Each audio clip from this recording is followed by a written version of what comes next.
today on Ag News Daily. And so air quality is always on the front of mind, I think, when you're talking about diesel and you're talking about emissions. And so biodiesel, we know, burns a lot cleaner and reduces particulate matter. And so that's why it's really important for Chicagoans to understand that you don't have to breathe dirty air. You can just switch your fuel and have cleaner air. So that's a lot of the conversations in Chicago are happening around that. We want to increase trade, but we want it to be fair trade. We have people who both are really dependent on exports and other people who are really concerned about a lot of imports that might depress prices. So we have to look at both of these. Well, welcome back to the weekly edition of the Ag News Daily Show. My name is Tanner. My name's Delaney Howell. We're thankful you guys are joining us for another week. Tanner, today's National Donut Day. I wanted to share that with you. Do you see what's just outside of the frame? I didn't notice that. I'm glad you're celebrating. I am. Who wouldn't want to celebrate National Donut Day? Who also is ready for good weather. A front moved through the Midwest earlier this week that brought some scattered showers and storms, but then stalled out over the south in the middle of the week. The heavy rainfall caused significant flooding in parts of Nebraska, Missouri, and Kansas. Another system arrived late in the week, continuing this active weather pattern that is expected now through the middle of June. While not all areas will see heavy rain, many crops like wheat, corn, and soybeans will benefit from this moisture. The northern plains remained mostly dry with only light showers early on this week. A weekend system, though, may bring some eastern areas rain, but that drought condition persists despite slight improvement. Mild temps are expected through next week as well. Meteorologist Eric Snodgrass says that there's no clear sign of a hot, dry Midwest summer yet, but a shift could come after mid-June. Changes in large-scale atmospheric patterns later this month will influence heat risk, storm chances, and drought potential across most of the U.S. Well, nonetheless, Tanner, we continue to see crop conditions reported this week and still seeing good crop conditions overall for corn, winter wheat, and spring wheat, as well as our first growing season update here for soybeans as well. As of Sunday, 69% of the U.S. corn crop is rated good to excellent, up 1 percentage point from the previous week. 93% of the crop in the ground and 78% emerged close to the 5-year averages. Some areas are still facing challenges, especially in the east, but conditions are holding steady while soybeans received their first rating with 67% good to excellent, planting at 84%. 63% of that crop is slightly emerged, pacing slightly behind last year.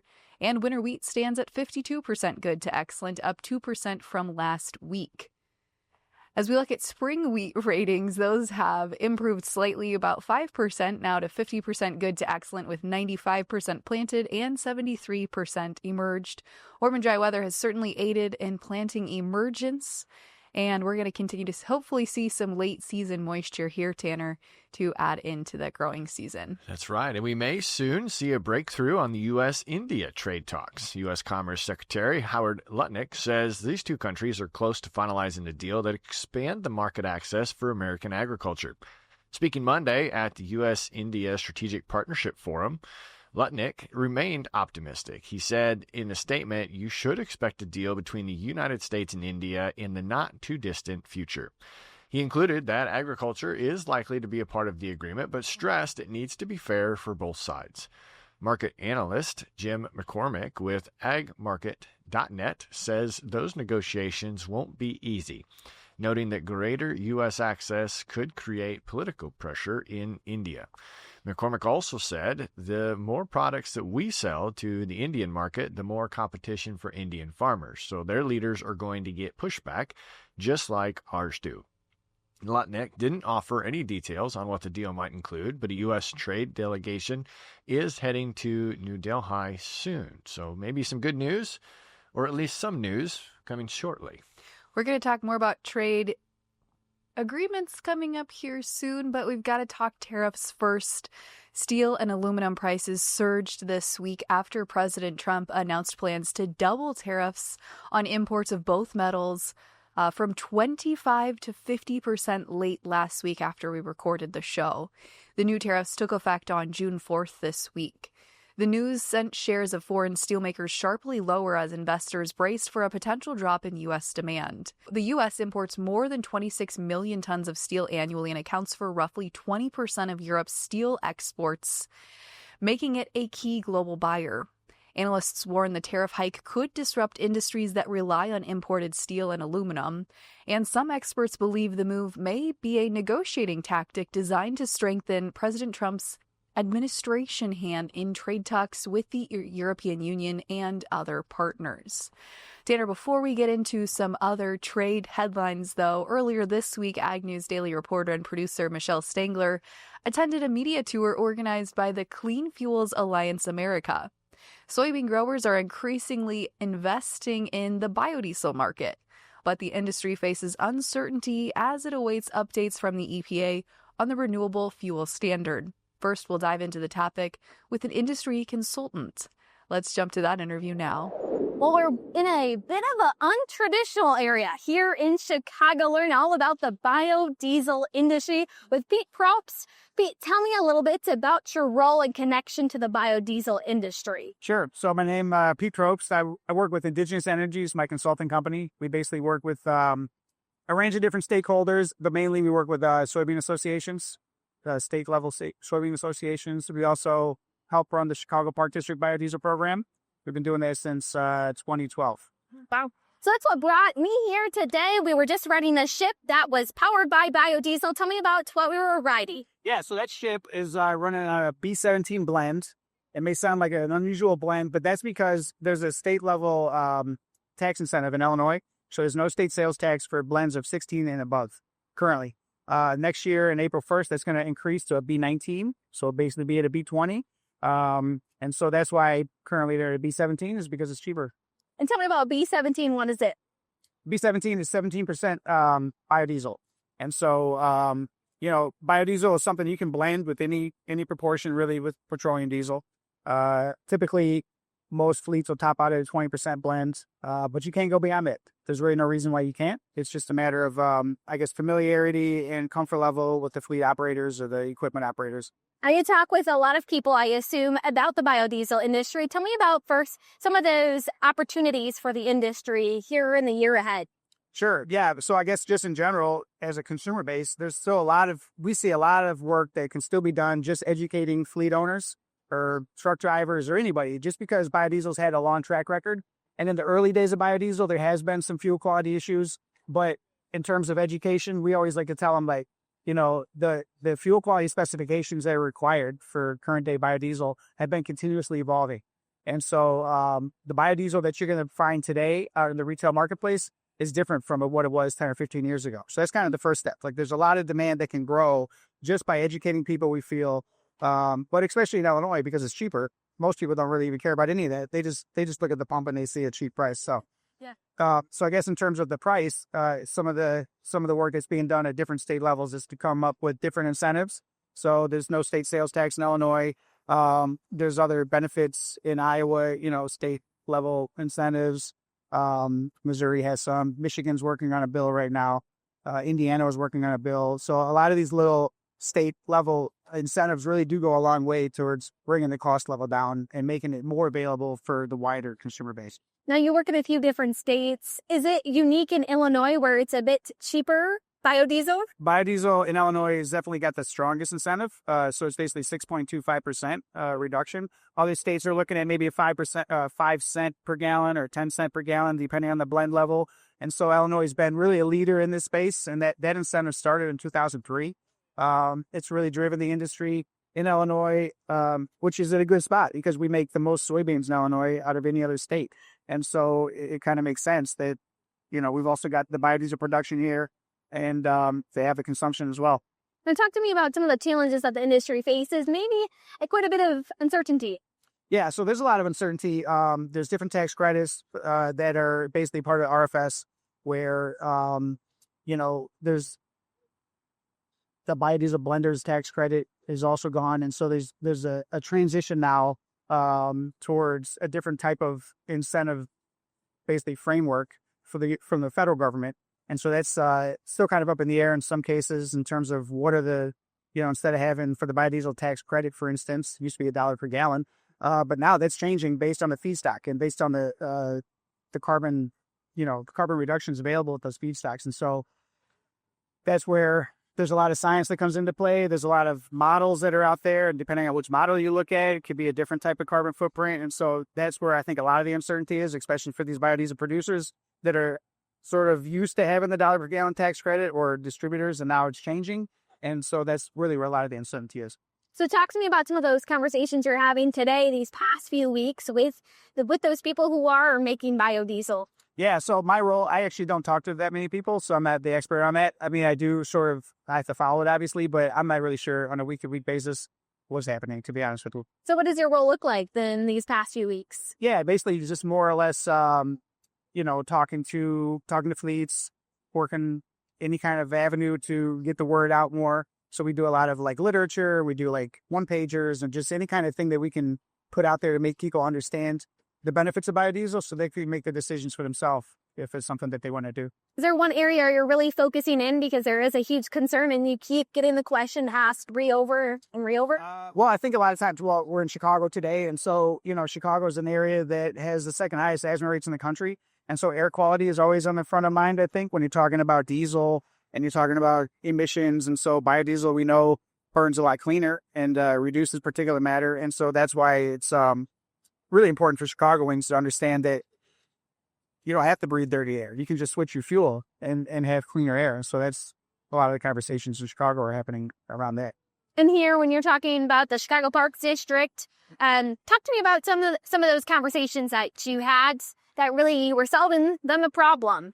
Yeah, so initially the way this program started was that they just wanted to do biodiesel, but they didn't really know how to do it. And so that's where this project went out to bid for a company. And so, I put together a proposal and came in and basically started running the program. And so we've gone through a lot of different sort of iterations of, different blends and working with cold weather and sort of learning as we go. But at the end of the day, we've had no really issues with any trucks or vehicles going down, and programs been a success. Why do you think that the Chicago Parks District really wanted to look into biodiesel? They understood early on that biodiesel is a good fit for them because they can run it in their vehicles. If they got a lot of diesel vehicles pre-existing, they didn't want to have to go out and buy new vehicles like new electric and infrastructure. And so biodiesel is a really good drop-in fuel replacement for petroleum without a lot of costs. You basically just, if there is a difference in cost, it might only be a couple pennies per gallon on average. And so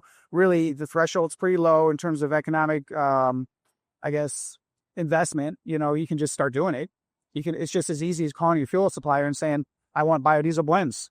And then because we're in Illinois where there's so much biodiesel, it's actually pretty easy to do.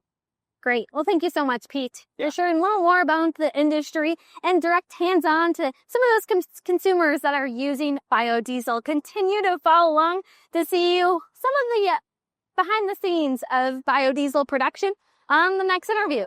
Well, stay tuned. Next week, we'll have another interview from a concerned processor of biodiesel due to some of that market uncertainty. Switching tracks here, the National Corn Growers Association is teaming up with the Farm Credit Council to launch a new mentorship program called On Deck. The initiative pairs experienced grower leaders with young and beginning farmers to help shape the next generation of agricultural leaders. Ann Thompson with the Farm Credit Council says the goal of it is to give young producers early exposure to the opportunities within the association. Mentees were nominated by NCGA's state partners and selected to participate in 3 months of hands-on programming with their mentors. This year's group includes 3 young farmers from Iowa and 1 from Michigan.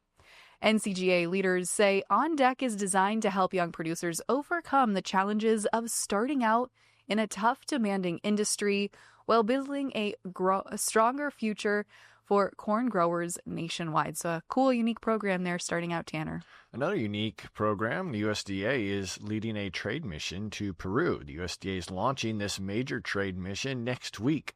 We are aimed at expanding the market access and increasing U.S. ag exports. The trip runs from June 9th through June 12th and comes as the U.S. works to close a $3.66 billion agricultural trade deficit with Peru. The delegation includes more than 50 agribusinesses, trade organizations, and representatives from 5 state ag departments. Foreign Agriculture Safety Service Administrator Daniel Whiteley, who said this mission is for the USDA, focusing on creating more export opportunities for American farmers and ranchers and agribusinesses. Peru is currently the 4th largest market for U.S. ag products in South America, and the U.S. is Peru's 2nd largest ag supplier. Since 2009, two-way ag agreements between the countries have grown by 263%, reaching over $5 billion. Still, the trade imbalance remains. As a part of the effort to close this gap, those U.S. delegates will take part in a business-to-business meeting with buyers from both Peru and Ecuador. So, exciting news there. Hopefully, good news comes from that visit. Well, we got a big headline this week, actually here in the state of Iowa, as Vietnam delegates made their way here to the state, signing an MOU with several Midwest states, marking a major step forward for U.S. grain exports. Earlier this week, Iowa welcomed more than 50 members of a Vietnamese trade delegation to the state capital. The visit culminated in the signing of 5 trade agreements totaling $800 million. The deals, including 900,000 metric tons of corn and 250,000 metric tons of DDGs, destined for Vietnam's feed industry. A variety of representatives spoke at the event, including Iowa Secretary of Agriculture Mike Naig, along with the Iowa Corn Promotion Board President Ralph Lentz. But one of those 5 trade deals included a partnership between POET and Vietnam. Brandon Hansen, export manager for Southeast Asia with POET, who was present at the event, said, Vietnam and POET have enjoyed a good partnership since 2021, but the signing of this MOU will bring a new level of collaboration. Vietnam has promised to increase purchases of U.S. DDGs and U.S. soybean meal substantially from their 2024 baseline, and the estimated total value of these purchases will be $60 million. He also shared this will equate to about 100,000 metric tons of DDGs and 100,000 metric tons of soybean meal, or about 8,800 semi-trucks. He said this deal came together relatively quickly, only about 4 weeks in the making, and would not have been possible without that previous relationship. Vietnam also reportedly has been weighing a nationwide E10 ethanol mandate by 2025, which would require gasoline to contain, of course, 10% ethanol. If adopted, would create additional demand of 200 million gallons of ethanol, a major opportunity for Iowa's corn growers. So Iowa Corn, the U.S. Grains Council, and Vietnamese officials have been working on this deal for many years now. Tanner, I'd like to think that our Vietnamese trip that we took back in February with the Iowa Corn Growers Association maybe had a small piece to do with that MOU that was signed. I knew you were going to bring that up. You probably did. Had a lot to deal with that. But the Center for Environment and Welfare has launched a new campaign urging Congress to address the nationwide impact of California's Prop 12. The group calls the law overreaching and says it is driving up grocery prices across the United States. Prop 12 bans the sale of most eggs and pork that don't meet strict animal welfare standards in California, only allowing higher-cost specialty products like free-range eggs and pasture-raised pork in their markets. The Food Price Fix campaign includes a website, an educational video, and a letter-writing effort encouraging voters to contact their lawmakers to support this federal solution. Will Coggin, the research director for the center, says consumers who have never been to California are paying the price for its inflationary law. Legislators must nullify Prop 12 and help bring down grocery costs for struggling American families. This campaign arrives amid growing concerns nationwide about food affordability, especially among low-income households. So we'll continue to see more, but I think a positive initiative pushing forward. And as we know, pork is a staple diet in a lot of lower-income households, so makes sense there. They're focused on that initiative. Cattle producers across the Midwest have been seeing record high prices for their livestock. We're going to talk more about that in our markets section, but these profits comes with a rise in cattle theft, ironically enough. Livestock theft, or cattle rustling, is no longer just a thing of the Old West. Criminals are targeting unattended animals, especially those easy to access. Scarlett Mattinger, Vice President of Communications at the Kansas Livestock Association, warns that thieves see stealing cattle as an easy way to earn a dollar. She urges ranchers to secure pens and pastures with locks and chains to try and deter theft. Producers should avoid leaving cattle penned overnight, stay alert near high-traffic areas, frequently count their herds, and watch for suspicious vehicles. If animals go missing, Mattinger says to immediately contact the local sheriff's office and to broaden their search beyond state lines, especially near Nebraska, Oklahoma, and Colorado, since stolen cattle can be moved across state borders. To prevent theft, you should look to use permanent identification using brands or ear notches. Temporary tags can be removed, but branding can help quickly identify stolen animals at auctions. Tanner, as we take a look here at our interview for today, tariffs, of course, have been a hot topic over the past few months. At NAFB's Washington Watch, I caught up with David Salmonsen, who is the Director of Governmental Relations with the American Farm Bureau Federation, to talk tariffs, foreign affairs, and a little bit of ag policy. Let's roll into that interview now. Well, David, before we get into the meat and potatoes of today's conversation, let's chat just briefly about your background and how you found yourself at AFBF. Sure. Well, I grew up on a dairy and vegetable farm in Onondaga County, New York, central New York, and went to college and majored in political science, history, all of that. Worked at our state legislature in Albany for a while. Came down to D.C., attended law school, went back to New York. Actually, I went back to New York State. I really wasn't intending to. I thought my career would wholly be in D.C., but like an awful lot of people, there was a farm accident with my father, and went back and pitched in, ran the farm for a while, reoriented myself in New York, became an attorney there, and ended up working back in Albany, working for the state of New York, Department of Agriculture for many years, assistant to the commissioner there, worked on all kinds of issues. And then found myself with an offer to come down almost 30 years ago now, join American Farm Bureau, and on a variety of issues here, whether it was agriculture directly, a lot of environmental issues. And for the last 20 plus years, I've concentrated on trade issues. So there's always going on plenty of things in the international world involving agriculture, hopefully working for the benefit of our members, our farmers and ranchers. And right now, with all of the actions the Trump administration is taking, trade is certainly one of the top issues and having a big impact currently and on the future for farmers, ranchers, and agricultural trade generally. Well, perfect. You seem like the guy to talk to then about Sure. some of these issues as Right. it relates to trade. David, we've got a lot of different trade topics, as you mentioned earlier. AFBF covers a myriad of different producers. You represent a large group Right. of folks. How are you managing all of those different priorities? Right. Well, we have a policy process, so our delegates come together, and all of our policy issues come from the grass ups through our counties and state up to the nation. And so they're broad. They're mostly fairly broad. We want to increase trade, but we want it to be fair trade. We have people who both are really dependent on exports and other people who are really concerned about a lot of imports that might depress prices. So we have to look at both of these, and it's done in different ways. When we're looking for trade agreements, we want other countries where we see there's an opportunity, but maybe we could do better if they had lower tariffs. Well, a lot of what President Trump's approach lately has been by saying, if you don't lower your tariffs, we'll raise the U.S. tariffs on your product because our tariffs have been lower for many, many decades probably. And those countries are coming to the table. They're coming to D.C. They're meeting with the administration.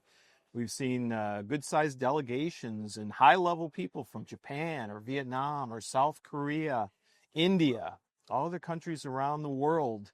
I think we're here in D.C. We're expecting a visit from the brand new Prime Minister, the elected Prime Minister of Canada, Mr. Carney. We'll talk about the issues with U.S. and Canada, which there have been many lately, and tariffs involved in that. And of course, we also had a lot of visits from high-level officials from Mexico. And I know there was going to be a review scheduled for next year of the U.S.-Mexico-Canada agreement. But I know that President Trump wants to do that more quickly than that. And so I think those three countries are probably getting ready for something like that to happen this fall. So there's just a lot of issues as this administration is trying to lower barriers for all of our industries around the world so we can export more, including agriculture. So we see an opportunity here to make sure that these negotiations include not just the tariffs, which of course are very important, but also all the non-tariff barriers, some of which we've been dealing with for decades and decades. You think of all the standards, we think non-scientific standards that the European Union has that really hold up our meat exports. Other countries around the world have those same kind of standards. Other countries have licensing agreements, a lot of bureaucracy meant to protect a product and really don't give us a fair stake. So we're hoping and working with the administration to make sure these issues are also brought up. While you've got all these countries to the table, let's see if we can get the best deal from them, for us, and a deal that works for them too. I mean, we want trade to grow, to go forward. We've had such a long history of growth in ag trade. When I started working on these issues in the early 2000s, the U.S. exported right around $40 billion of ag a year. Just a few years ago, we got up over $200 billion every year. And now we've fallen back. We're in the mid-170s, mostly due to lower commodity prices, as we all know. But not because of volume. We're still basically exporting the volume with a growth in volume. The world wants our products, but prices fluctuate. The challenge we have, which I think will, depending on how long this goes, will have a depressing impact on some of our exports, are these very high tariffs with China. The President Trump put on 145% added tariff for Chinese products coming to the U.S. They retaliate with 125%. So in a sense, you could say there's really not a lot of trade in products back and forth between U.S. and China right now. We hope that this will get resolved sooner rather than later. The tariffs will come down and that the normal business can resume. But that depends on a few people making very high-level decisions. So, again, I feel like I can ask you this. You're an expert, I would say, spending 20 years of your career in trade and policy specifically here. What do you think is some of the rhetoric behind the tariffs that have been put in place this administration versus Trump 1.0, let's say? Oh, I think they came out with a much broader approach. In the first term, nothing really started happening till the second year in 2018. And it was some of the same things. Steel and aluminum tariffs, those were put on almost exactly 7 years ago, at the same time they were put on now. But they were resolved mostly after a few months. Other countries agreed to limit their exports, and the tariffs went away. Their retaliation on our products primarily went away. That was taken care of fairly quickly. What stayed were the tariffs that the president originally put on China, some of which are still in place. And that took about a year and a half or so to negotiate that away. And that resulted in that U.S.-China Phase 1 agreement that was signed early in 2020.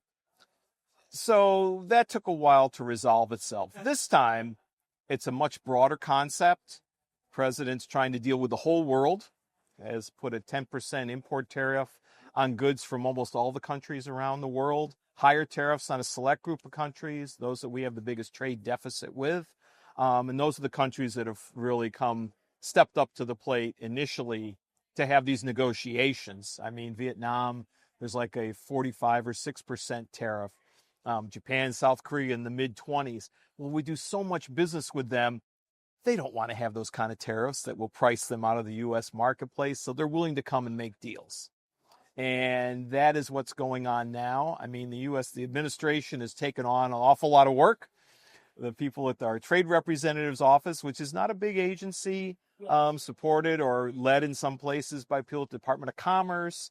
The Treasury Office is heavily involved in this, and with backup from all the other agencies. I know, of course, the people at the Department of Agriculture are supporting the ag folks that work at USTR.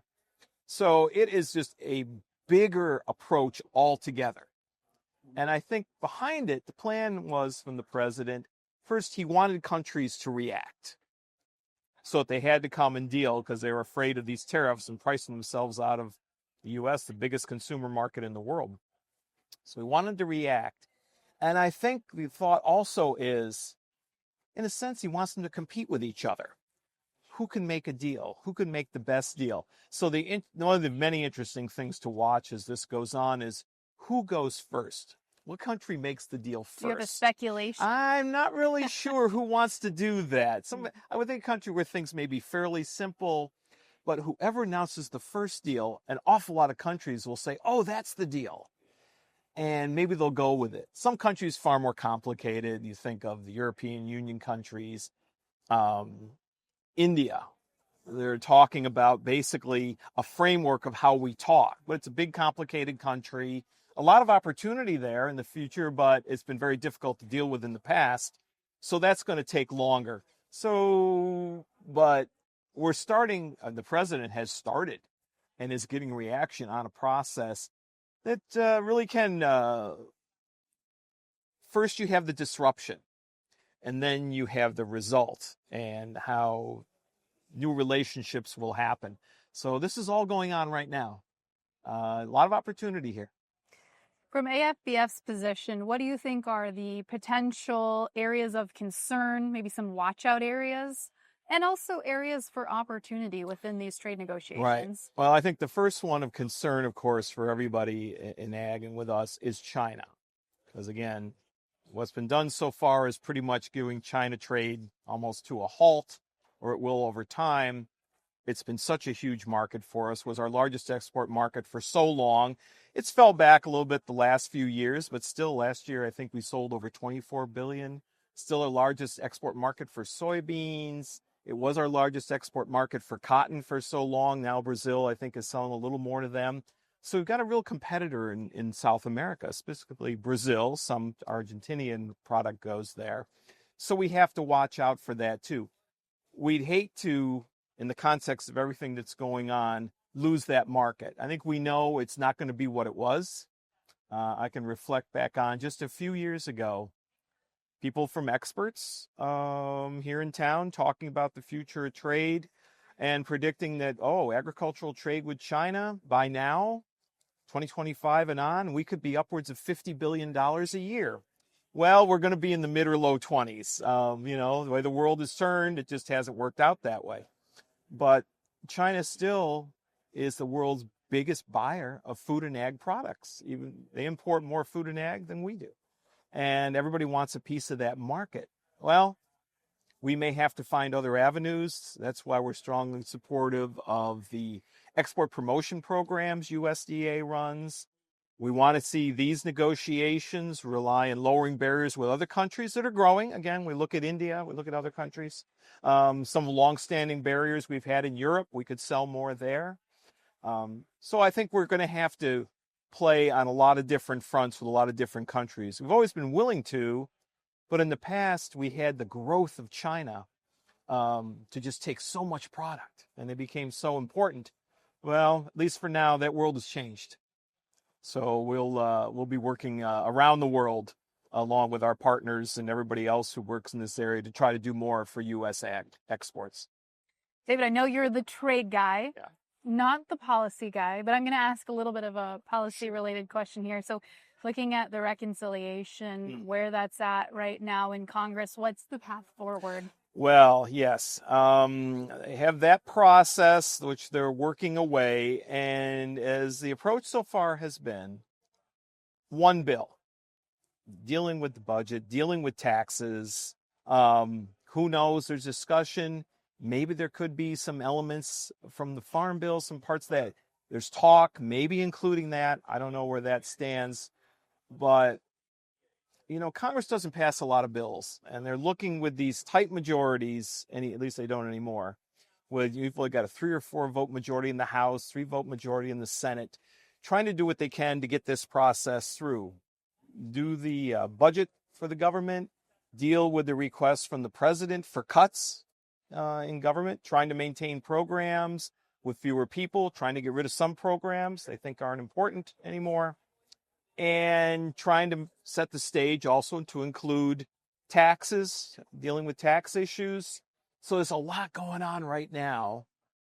And, you can, as difficult as it is on the administration side, but now you've got to deal with 535 members of Congress, all of whom are hearing from constituents wanting things. I always reflect back when in my early days is when I was in Albany, lobbying the New York State legislature. And I sat down in front of a state assemblyman and was talking about making some cuts. I was with New York Farm Bureau then, And of course, farmers care at the state level, like anything, about the level of taxes. And if you could lower the costs of government, less pressure on taxes. And he heard me out very well. He was representing a rural area. And he said, young man, think I remember this because that's when people used to say young man to me. This was 40 years ago. And he said, you know, David, I agree with everything you say. But just remember and understand, the next 100 people that sit in that chair opposite my desk are all going to be asking for more. And I think that was the best political science lesson I ever had. Managing a lot of different voices. Yes, they have a lot of constituents, state level, our Congress, for hearing from all kinds of people wanting all kinds of things. And they're usually looking to come to Congress to achieve a goal. And there's a lot of pressure to spend more. So trying to do cuts, to rationalize things, have government focus on what's most important, at least to the people in power now, is always difficult. And working with the Congress, hearing all these voices is difficult. So this process will take the time it takes. As always, like, we want to get it done, but there's a lot of work to do. Well, David, thank you so much for your time. You bet. Your expert insight into some of the trade and policy. Happy to visit with you.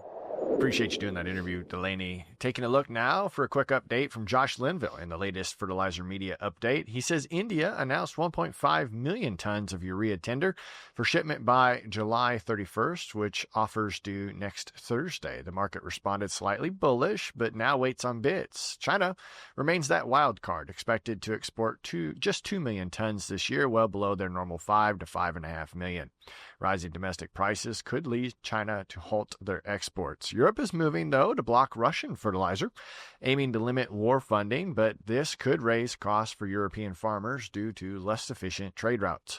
Here in the U.S., summer urea prices are projected to be about 20% higher than last year. UAN supply is improving, but prices remain high due to earlier tight inventories and those weather delays. Taking a look at phosphate, Linville says the global supply is tight. China is limiting their exports to around 4 million tons, less than half of normal, and India continues to buy steadily, which is keeping those prices higher. Here in the U.S., production is at record lows, and trade restrictions on major suppliers are still in place. No price relief is expected this summer. The corn-to-DAP ratio is near record highs, making phosphate especially costly this year for farmers. So you didn't give me a lot of good news to share. Well, taking a look at the mainstream markets this week, late in the week, President Trump reportedly had a productive conversation with President Xi about a potential trade deal. Although details from that phone call were sparse, that news was enough to provide optimism to Wall Street, which pushed many stocks higher on the week. Crude oil this week pushed toward $64 a barrel, a ceiling that has been set here over the past 2 months. And as we take a look at grains this week, export sales proved to be a little bit of a snoozer, coming in line with trade expectations. But we got some Black Sea news for you this week, Tanner, as wheat saw some support. As we saw that news coming out of the Black Sea region, Ukraine made a couple of large strikes on Russia last weekend, heading into this week, which has escalated the situation. President Trump posted on his Truth Social account that he and Putin had a conversation this week about the attacks, looking to strike a peace deal. And while the president stated on his account it was a good call, it did not lead to any immediate plans for peace. And in fact, Putin said he was planning his retaliatory attack as they spoke. So wheat got some fresh news there. Corn and soybeans, meanwhile, continue to digest the latest weather headlines in particular and biofuel headlines. October live cattle continue to push to fresh highs, gapping open higher on Thursday before ending the day well above 213. August feeder cattle also put in fresh highs on Thursday, just under 309. So continuing to see the engine still moving ahead there in the cattle complex. There's been some reports of local sale barns and some sale barns out in the Dakotas seeing very high feeder cattle prices. No doubt. When it comes to auctions there. But we like reports like that. Keep sending us those messages. Keeping our pulse on agriculture is important for the messages that we provide you. So send those in. Make sure if you haven't checked us out on YouTube, you go over there and you hit subscribe. We would greatly appreciate that. And follow us on all of the social media sites. You can find us at Ag News Daily. But Tanner, with that, what do you say we wish everybody a happy National Donut Day and send everybody on their way? All right, let's do it. Bye.